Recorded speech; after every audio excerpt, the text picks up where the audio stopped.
When I got back from the mosque and was greeted by Christian friends with them saying, "Oh wow, they didn't shoot you," which I guess they thought was a funny joke, I realized the problem was a lot worse than I thought.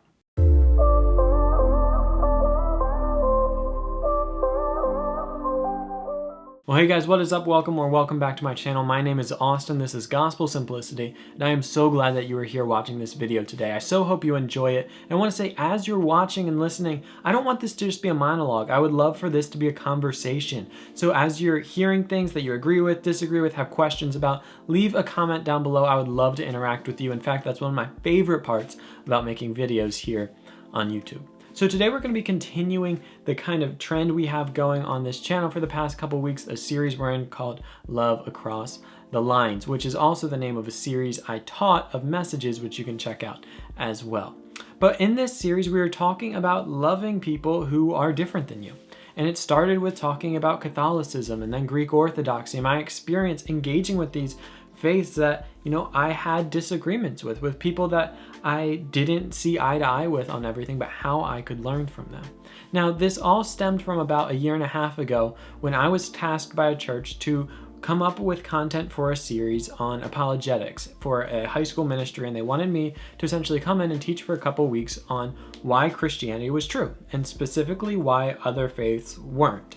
And before I said yes to the series, I was working at the church at the time, if I would be able to, on church time, go out and meet with people from these religions so that I could represent them well, because I didn't want to be attacking a straw man. I wanted to be, when I was talking about these religions, having names and faces and stories in my head, because that's how we do things more honestly, and I just thought I could do this series more justice if I did that. Now, I ended up, after my experience with this, not because I became a universalist or a pluralist or anything like that, but a couple factors, I realized what I was better equipped to teach was how to love people who are different than you. And so that's the series I ended up teaching, which I mentioned earlier, and you can go check out. But today I just want to share another one of those experiences of sitting across the table from people that I did not agree with on a lot of things, but how I learned from them. So that's the story I'm going to be telling today, just the background of how it happened, what I learned, and how I think we can all grow from that. So that was the impetus. I was teaching this series and I reached out to a local mosque, the only one in the city that I was living in, and asked if I could meet with them. And I really had no idea what kind of response I would get, but I remember reaching out and being both more nervous and more excited than any of the others. I had never been to a Greek Orthodox church, but I felt like I could have a lot in common with him. Like, we shared the same basic faith, and so I wasn't too nervous about that. It was cool and it was interesting. And reaching out to a rabbi, I felt like I understood Judaism pretty well.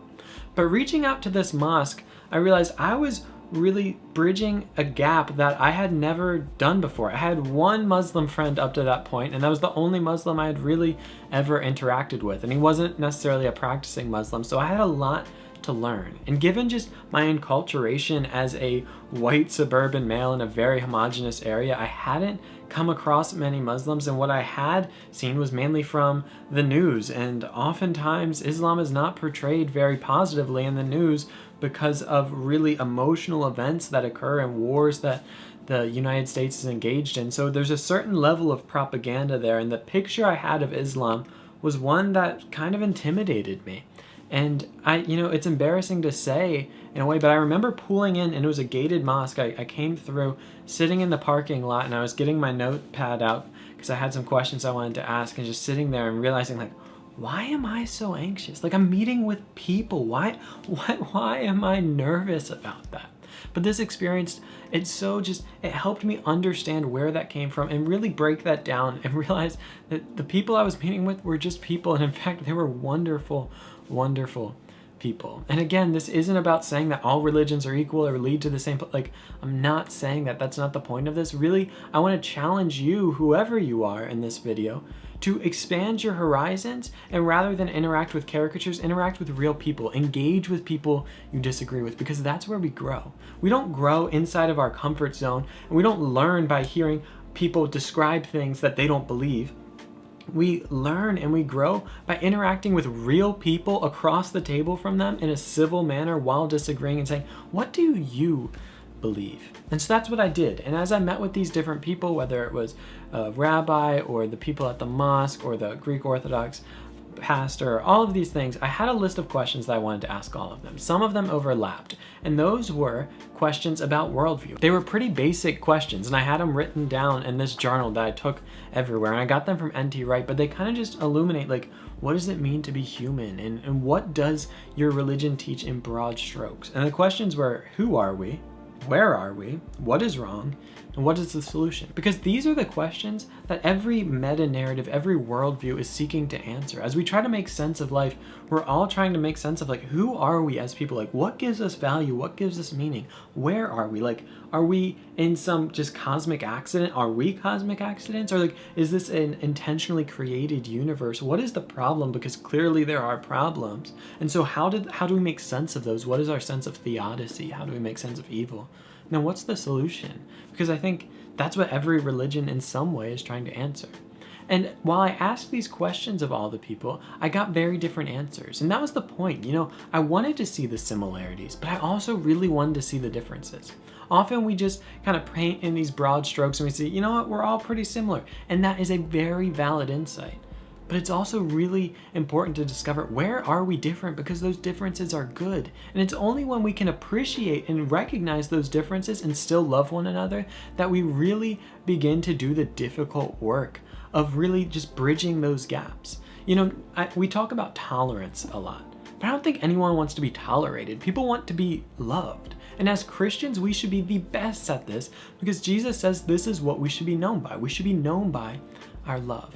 And so as I sat down across the table from several Muslim women and one Muslim man who was a convert to the faith, I began asking them these questions, and they were so excited to meet with me, and they were so kind. They made me tea and an authentic breakfast from the Middle East, and it was so great, and all of it. They were so hospitable. We ended up talking for hours. And they shared with me what it's like to be a Muslim in a country that often sees you as other, that sees you as the enemy at times, and how they deal with that, and how they face prejudice on every day. And I had to sit there and own up to the fact that, like, honestly, I was nervous walking in here. And that stinks. Like, that's lousy, and I'm sorry.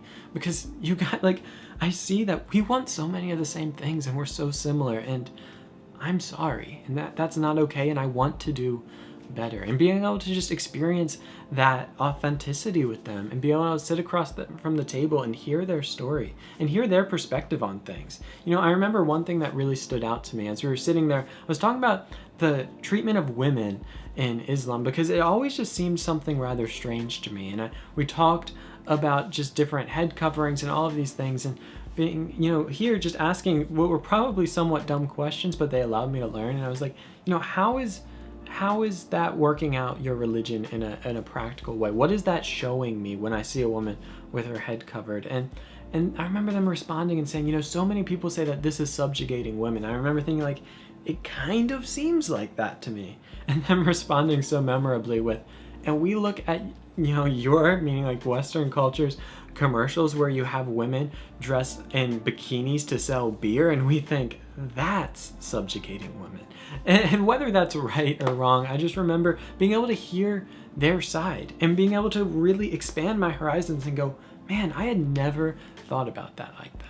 You know, as we went on and we were talking and I was learning and just taking notes and filling this up, I remember we ran over time and the sound starts going off, and I'm like, what is that? And they're like, oh, it's time for prayer. And I was familiar with, you know, how Muslims pray multiple times a day, but I'd never really seen it. And they invited me, do you want to come see it? And so I sat down in the area where they do that, and I sat kind of between the men and women. They had like some chairs to watch. I didn't participate, but I got to watch the men do their prayers, and just thinking, like, here are all these people who just came in from the middle of their work day to pray, and being so inspired by that, and realizing, like, this is something as Christians that is in our heritage. Like, we do have the liturgy of the hours, which is such a beautiful thing, but it wasn't something I was aware of at that time.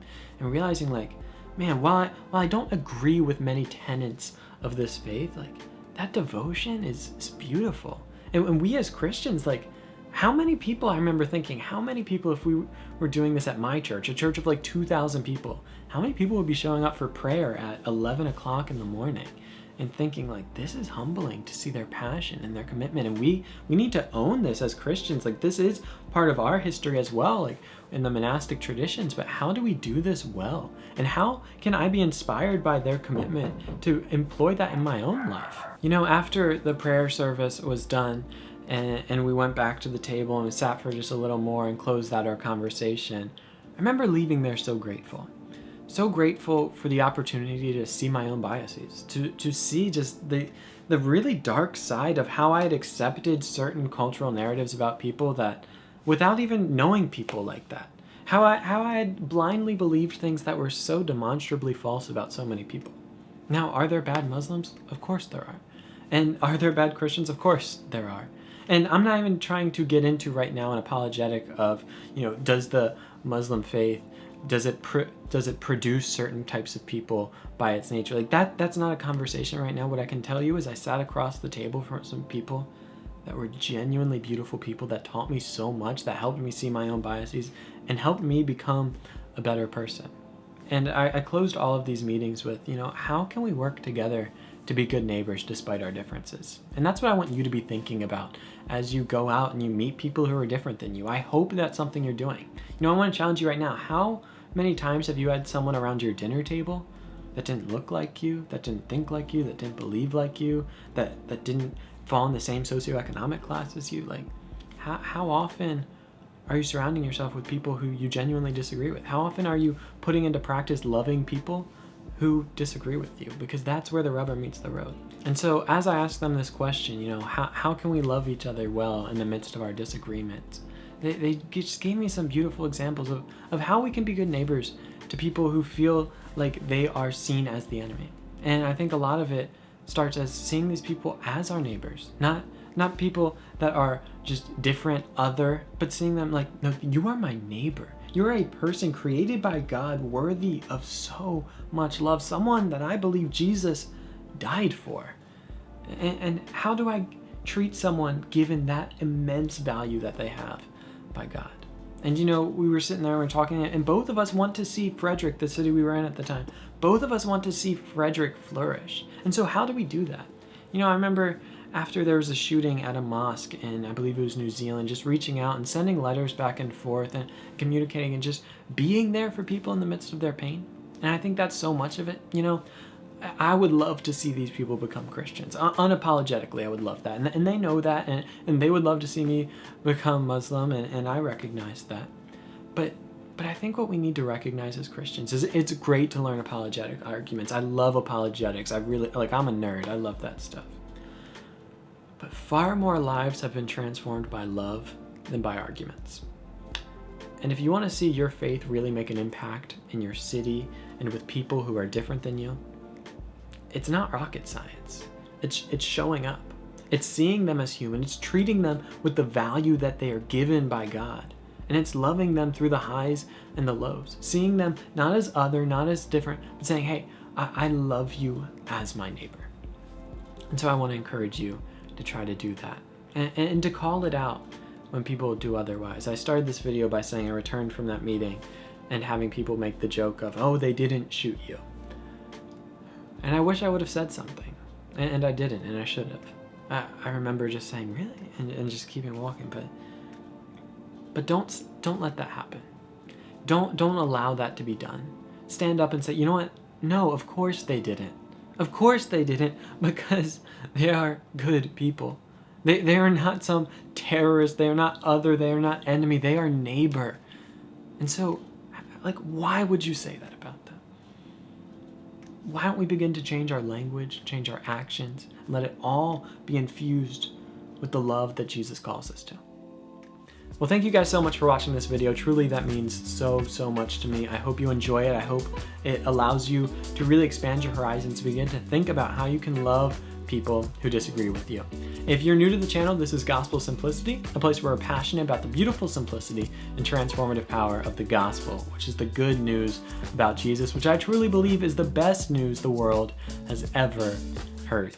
If that's something that interests you, I'd encourage you, you've already watched the video this far, why don't you go ahead and hit subscribe. If you are feeling crazy, hit the notification bell as well. That will let you know whenever new episodes come out. To those of you that have already done those things, that have subscribed, who have been commenting on videos, liking them, sharing them with your friends, you have my deepest gratitude. It is such a privilege and honor to do this, and to be able to have you as part of this community is what makes doing this such a rich and fulfilling thing. I love you guys, and I so appreciate you.